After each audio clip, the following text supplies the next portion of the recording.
कुछ समय पहले जब हम दिल्ली हाई कोर्ट गए तो हमारी मांग थी टू सर्टिफाई टू अस, यानी कि हमें सर्टिफाई करके दीजिए कि and therefore to the public at large कि 5G टेक्नोलॉजी सेफ है टू ह्यूमन काइंड, आदमी, औरत, बड़े, छोटे बच्चे और भी एकदम छोटे से बच्चे, एनिमल्स यानी पशु पक्षी and every type of living organism.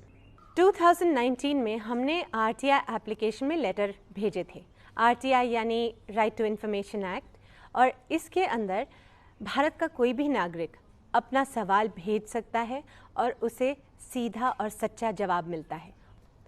सो हमने भेजा था ये प्रश्न, please advise if any studies have been done about the effects of radiation from mobile towers और antenna to humans, animals, birds, plants or any other living organisms for the following cellular technologies by your department: 2G, 3G, 4G, 5G. Indian Council of Medical Research is one of the most respected and one of the oldest government institutions for medical research. वहाँ से हमें जवाब मिला कि ICMR is conducting a study on effective radio frequency radiation emitted from phone towers 2G and 3G. हमने वही सवाल science and engineering research board of India को भेजा और वहाँ से हमें जवाब मिला, no study supported by SERB have been conducted specifically on the effect of 2G, 3G, 4G and 5G cellular technologies on humans, animals, birds, plants or any other living organisms. एक तरफ टेक्नोलॉजी आगे भागती जा रही थी, 2G से 3G, 3G से 4G और अब 5G की न्यूज़ आने लगी। 2020 में हमने फिर से RTI एप्लीकेशन में लिखा और यही वापस पूछा, specific details of information required, studies done on effects of radiation from mobile telephony, antennae and towers on human beings, animals, plants or any other living organisms by any department of the government of India. हमें पत्र मिला again Science and Engineering Research Board से. As the projects under this program are sensitive in nature, the generated data outcomes from the projects require exhaustive review and validation. No such reports are available in public domain as yet. Also, these studies are not specific to 2G, 3G, 4G or 5G and CDMA cellular technologies.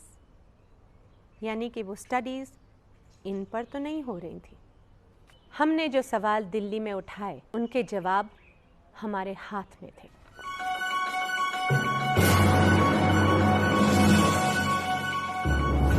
ये सब हमने क्यों किया, हम यहाँ कैसे पहुँचे? आइए मेरे साथ, मैं अपनी 11 साल की जर्नी पर आपको लेके चलती हूँ। वैसे तो काफ़ी सारी डिटेल्स हैं मगर मैं उनमें नहीं जाऊँगी। मैं सिर्फ मोटी मोटी बातें करूँगी जो हुई और जो बहुत इम्पॉर्टेंट थी। 2010 में मेरे घर के सामने एक दिन हम बालकनी में खड़े हुए थे तो सडनली देखा कि सह्याद्री स्टेट गेस्ट हाउस पे, जो बिल्कुल सड़क के उस पार है हमारे, वहाँ करीब 30 मीटर की दूरी पर कोई 14 एंटेना टावर लग गए थे। उस समय में मुझे नहीं पता था ये क्या है। किसी ने बताया ये मोबाइल टावर एंटेना है। अच्छा, उस समय तहलका मैगज़ीन में फ्रंट पेज स्टोरी थी ऑन दिस वेरी टॉपिक और उसमें लिखा था, Tehlka's first ever survey of cell tower radiation in Delhi sounded alarm bells across India. The findings in Mumbai are even more chilling. और अंदर बहुत बड़े बड़े लोगों ने रेडिएशन के बारे में लिखा हुआ था। अब मैंने सोचा ये सब क्या हो गया। चलिए डरने से पहले, कुछ पैनिक करने से पहले अपने घर की थोड़ी जांच करा लेते हैं कि यहाँ पर कोई रेडिएशन एक्चुअली आ रही है या नहीं। उस समय ये बातें कुछ नई नई शुरू हुई थी तो it was not easy to find an agency जो कि आकर ये जांच करे। काफ़ी मुश्किल से हमें हैदराबाद की एक एजेंसी मिली, CTIL। जिस दिन वो आए इत्तेफाक से मैं घर पर थी।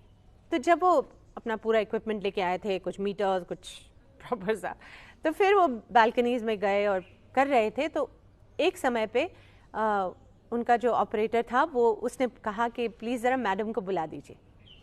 तो मैं गई, तो उन्होंने मुझे दिखाया कि ये देखिए, ये हमारा मीटर है और ये इसकी मैक्सिमम लिमिट है और हमारी सुई वहाँ तक पहुँच रही है, अगर और हो सकता तो वो चली जाती ऊपर, मगर ये हमारी रीडिंग मैक्सिमम है। तो आई वाज लाइक अच्छा ठीक है। फिर 2-3 हफ्ते के बाद उन्होंने एक प्रॉपरली ऑडिटेड रिपोर्ट हमें भेजी, जिसमें मेरे घर के पूरे मैप बने हुए थे and in red there were blocks made जहाँ पर रेडिएशन हाई थी। और उन्होंने अपनी रिपोर्ट में ये कंक्लूजन्स में लिखा हुआ था, such high level of radiation are dangerous to the health of those who are exposed to such radiations for longer durations. Immediate and persistent effects may be bad quality sleep, minor memory loss, frequent headaches, dizziness, lack of concentration, irritation levels, missing heartbeats, frequent changes in blood pressure, etc. अब ये सब पढ़ के मैं थोड़ा घबरा तो गई। मेरे बच्चे छोटे थे, तो फिर मैं क्या करूं? I started meeting people, यानी कि मलाबा हिल रेजिडेंट्स एसोसिएशन की हेड के साथ।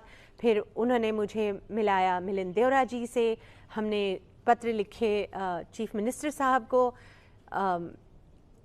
आई went to IMC ladies wing, वहाँ पर प्रेजेंटेशन दी, ये सब दिखाया। कहाँ कहाँ नहीं गई, क्या क्या नहीं किया। मैं 1-1.5 साल कोशिश करके मैं थक गई। फिर मैंने सोचा मुझसे कुछ नहीं हो रहा, इसे जाने दो। उस समय मेरे नेबर मिस्टर मुंशी, उन्होंने मेरी मदद करनी शुरू कर दी और उन्होंने मुझसे RTI में एप्लीकेशन करवाई, चिट्ठी लिखवाई और वहाँ पर से कुछ तीखे तीखे सवाल मुझसे लिखवाए। सह्याद्री स्टेट गेस्ट हाउस में मोबाइल टावर्स लगाने की परमिशन किसने दी? किस तरह के, किस प्रकार के और कितने मोबाइल टावर लगाने की परमिशन दी गई है? क्या BMC के सभी रूल्स और रेगुलेशंस फॉलो किए गए हैं? और हमें उन सारे कॉरेस्पॉन्डेंस की कॉपीज़ दीजिए जो BMC, Sahyadri state guest house और मोबाइल टावर ऑपरेटर्स के बीच की गई। 2-3 हफ्ते के बाद देखते हैं कि सह्याद्री स्टेट गेस्ट हाउस के टेरेस पर से सारे मोबाइल टावर गायब हो गए, एक ही बचा था। और फिर RTI का रिप्लाई मिला जिसमें लिखा था 14 मोबाइल टावर्स में से 13 इल्लीगल थे, हटा दिए गए हैं। जब ये खबर छपी तो हमारे फ़ोन बजने लगे, कोई बांद्रा से फ़ोन कर रहा है तो कोई भोपाल से, यही कह रहे हैं कि हमारे घर के सामने भी मोबाइल टावर लगे हैं, आपने अपने घर के सामने से कैसे हटवा दीजिए, प्लीज़ हमारी मदद कीजिए ना। तो हम क्या करते? हम एक एक करके लोगों की मदद करने लग गए। 2013 में पार्लियामेंट्री स्टैंडिंग कमेटी ने हमें इनवाइट किया to make a presentation on behalf of citizens. हम स्पेशली दिल्ली गए इसके लिए। पार्लियामेंट्री स्टैंडिंग कमेटी के चेयरपर्सन उस समय थे श्री राव इंद्रजीत सिंह जी। तो पूरा दिन उन्होंने मीटिंग्स की है representatives from ASSOCHAM, AUSPI, department of telecommunications, cellular operators association of India, telecom industry के सारे रिप्रेजेंटेटिव से उनकी पूरे दिन मुलाकात हुई है। शाम को 5 बजे हमारी टर्न आई। 5 बजे हमने प्रेजेंटेशन की उनके सामने and after the presentation almost all the members of the parliamentary standing committee came and congratulated us. 3 महीने के बाद पार्लियामेंट्री स्टैंडिंग कमेटी ने हमें अपनी रिपोर्ट भेजी एंड वो पढ़ने लायक है।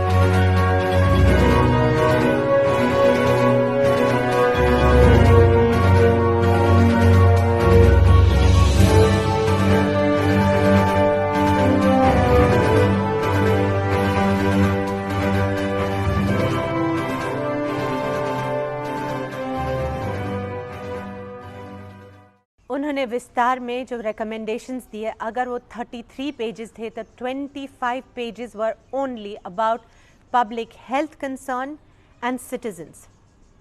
2015 में ICMR इन्होंने अपनी प्रेजेंटेशन दी जिनीवा में world health organisation and international agency for research on cancer के सामने। डॉक्टर राधेश्याम शर्मा जी उस समय सीनियर डेप्यूटी डायरेक्टर जनरल थे, तो उन्होंने ये प्रेजेंटेशन दी। बहुत ही अच्छी presentation, step by step explanation of EMF radiation. उन्होंने अपनी प्रेजेंटेशन में इतनी सारी Indian studies on the biological effects of EMF radiation इनका वर्णन किया। ये studies Indian researchers and scientists ने खुद इंडिपेंडेंटली की हैं। फिर उन्होंने ये इमेजेस दिखाई मोबाइल फ़ोन टावर्स की, और फिर ये केस स्टडी का वर्णन किया जो कि मुंबई में हुआ था, उषा किरण बिल्डिंग में, जहाँ 6 या 7 कैंसर केसेस पाए गए, बिल्कुल उन अपार्टमेंट्स में जो कि विजय अपार्टमेंट्स के सामने थे, जहाँ पर मोबाइल टावर एंटेने लगे हुए थे। और उन्होंने अपनी कंक्लूजन वहाँ पर ये सुनाई कि वर्ल्ड हेल्थ ऑर्गेनाइजेशन और ICNIRP should accept the fact that RFR emitted from cell phone and cell phone towers has got biological effect, needs to conduct comprehensive multidisciplinary prospective long-term cohort studies in different populations and different countries, but without private funding. 2G से 3G, 3G से अब 4G पे बात पहुंचने लगी थी, मगर on the ground कुछ भी नहीं बदला था। गुलदस्तों की तरह घरों के सामने, स्कूल्स के सामने, हॉस्पिटल्स के सामने मोबाइल टावर लगते ही जा रहे थे। उसी साल हमने PIL फाइल किया बॉम्बे हाई कोर्ट में for regulation on mobile tower installations, और कोर्ट में तारीख पे तारीख, मगर सुनवाई तो नहीं हुई। 1-1.25 साल के बाद एक लेडी जज आई और कहा कि सुप्रीम कोर्ट में ऐसे और केसेस पड़े हैं, उनके साथ इसे जोड़ दीजिए, वहां देखा जाएगा।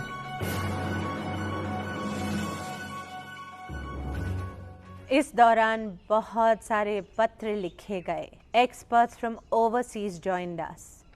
डॉक्टर्स ने हमारे साथ प्रेजेंटेशंस दिए। मुझे बड़े बड़े लोगों ने, संस्थाओं ने अवार्ड्स दिए इस काम के लिए। 2019 में तंग आकर हमने फिर से RTI में पत्र लिखे और ये सब पूछा।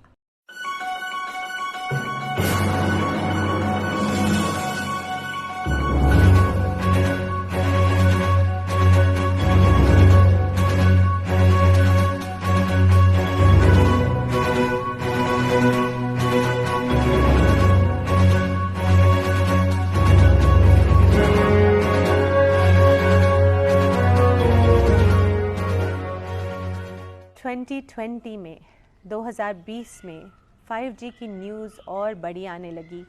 हमने सोचा ये सब कैसे हो रहा है कि टेक्नोलॉजी एक हाथ पर आगे दौड़ी ही जा रही है, बढ़ती ही जा रही है हमारे इर्द गिर्द। और 2G से 3G, 3G से 4G अगर एक एक कदम आगे था, तो 4G से 5G तो एक छलांग है। अगर आपको मेरा यकीन नहीं है तो आपके कोई फ्रेंड्स होंगे इन द टेलीकॉम इंडस्ट्री, उनसे पूछ लीजिए। 5G टेक्नोलॉजी के आने पर रेडिएशन की सारी हदें पार हो जाएंगी। दुनिया का कोई कोना नहीं बचेगा जहां रेडिएशन ना हो। हर company faster, better network service देने की दौड़ में हम सबको रेडिएशन के समुंदर में भिगो देंगी। अगर हमने छोटे छोटे बच्चों की सेफ्टी के लिए, आने वाली पीढ़ियों की सेफ्टी के लिए, गर्भवती महिलाओं की सेफ्टी के लिए, बड़े बूढ़े बीमार लोगों की सेफ्टी के लिए, इन पेड़ पौधे पशु पक्षी की सेफ्टी के लिए अगर सवाल उठाया, तो आपको क्या लगता है कि हमने गलत किया?